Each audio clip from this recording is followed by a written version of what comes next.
మన కష్టానికి కారణం ఏమి అంటే ఇగో ఇదే కారణం. తనకేమవుతుందో తనకి తెలియటంలా. తన దుస్థితి అన్నీ కూడా పాఠం చివరికి ఇక్కడ వచ్చి తన దగ్గరికి వచ్చి ఆగిపోయి తనకు వెళ్తినిస్తుంది. విషయాలని తన దాకా వచ్చి వెళ్తినిచ్చేసి 7 మహాను నన్ను తీసుకోలేమంటుంది. విషయం వెళ్ళిపోయింది. ఇప్పుడు మనకు కావాల్సింది ఏమిటంటే శాశ్వత సుఖం కావాలనేది ఇంకా మిగిలిపోయి ఉంది కోరిక. అక్కడి నుంచి ఆ కోరిక తీరాలొకటి, ఈ ఏమిటో తెలియకుండా బతుకుతుంటాము, అక్కడి నుంచి బయటపడాలి అనేది ఇంకొక అంశం. ఈ 2 అంశములతో తేలిపోతున్నాం మనం. కాకపోతే ఎప్పుడన్నా మహాశివరాత్రి వస్తే బోధ వినటానికి మనకు తీరిక లేదు, కానీ గుడికి పోయి ఒక దండం పారేస్తే శివుడికి ఎందుకైనా మంచిది లెక్కలు వేసుకుంటాడు.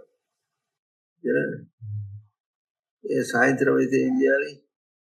ఇంత అభిషేకం చేస్తే అది అభిషేకం కూడా ఎట్లా చేయాలి?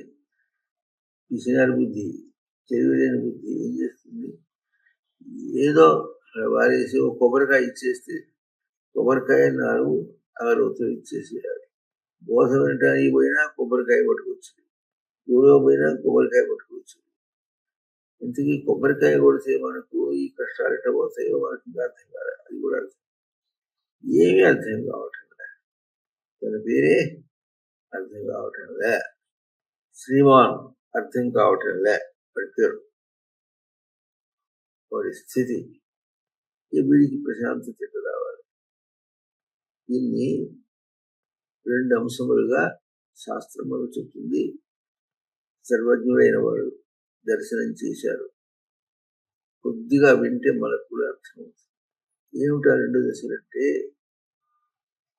ఉన్న స్థితిని అర్థం చేసుకొని తను తాను సవరించుకోవడం.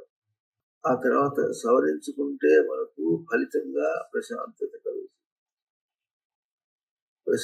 కలుగుతుంది. రెండవ అంశం అంటే దోషాన్ని సవరించడం, తర్వాత ప్రశాంతత కలుగుతుంది.